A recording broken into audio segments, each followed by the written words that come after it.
there are two questions here. The first is, will they get away with it? 0345 6060 973. It seems to me to be fairly egregious, but I'm just as susceptible as the next man to seeing what I want to see and hearing what I want to hear. I've been describing the unsuitability of Boris Johnson for high office since realising what a terrible mistake I'd made personally when I voted for him to be Mayor of London many, many, many moons ago.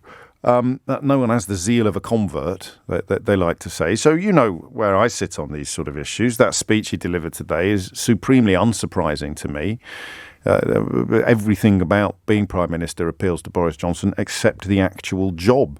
He loves every element of being Prime Minister except the actual job. That's the bit he hates, actually being Prime Minister. He loves the job description, he loves the fanfare, he loves the status, he loves what it does for his self-esteem, he loves the way it makes people treat him, he loves the role it allows him to play at home and abroad. He just hates the actual job.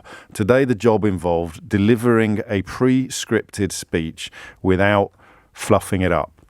And he fluffed it up in a fashion more spectacular than I can remember any mainstream politician pulling off in a very, very long time. So will he get away with it is the first question, 0345 6060 973. And it seems to me that question, or at least the answers to that question, is contingent upon that figure. And I don't know, and this is why the geography is important as well. How far does £86,000 go? I live in the southeast, and I don't want to sound smug or insulated or no more than usual, but in the southeast, £86,000 does not go very far if you're looking to buy a property. In London, in particular, I mean, it barely touches the sides.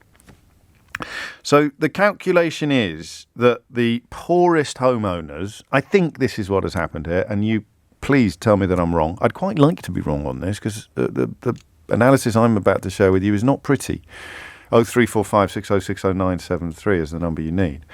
The calculation here seems to me to be that if you are among the poorest homeowners in the country, then you're going to have to sell your home.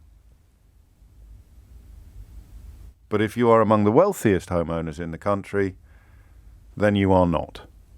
Now, is that fair? 0345 6060 973. It seems to me to ignore the nature of assets and turn everything into a beauty contest. I would imagine that the poorer homeowners in the country have actually struggled more to become homeowners than the wealthiest homeowners in the country. I don't mean anything political by that. And it seems to me to be unfair to say to them that you have to sell your house, but the rest of them are allowed to keep it. So look, this isn't the most inflammatory or indeed the most insightful question that I've ever asked you, but I think it's a really important one. The calculation is that they will suffer no electoral damage whatsoever by removing the promise that you won't have to sell your home to pay for your social care from the owners of the cheapest houses in the country. I'll say that again because I want to get it clear. They have broken a promise, but only to the owners of the cheapest houses in the country. Or let me rephrase that. They have broken a promise, but only to the poorest homeowners, the least wealthy homeowners in the country. The calculation is that as a wealthier homeowner, you're fine with this. And I think that will work, and I think they will get away with it. And I think that it would take a particular type of political courage in the current Conservative Party for people like Robert Buckland to follow through on their promise to vote against the plan, and for his colleagues in the party to follow him. Because I mean, it seems to me that they're punishing aspiration, but only for poorer people.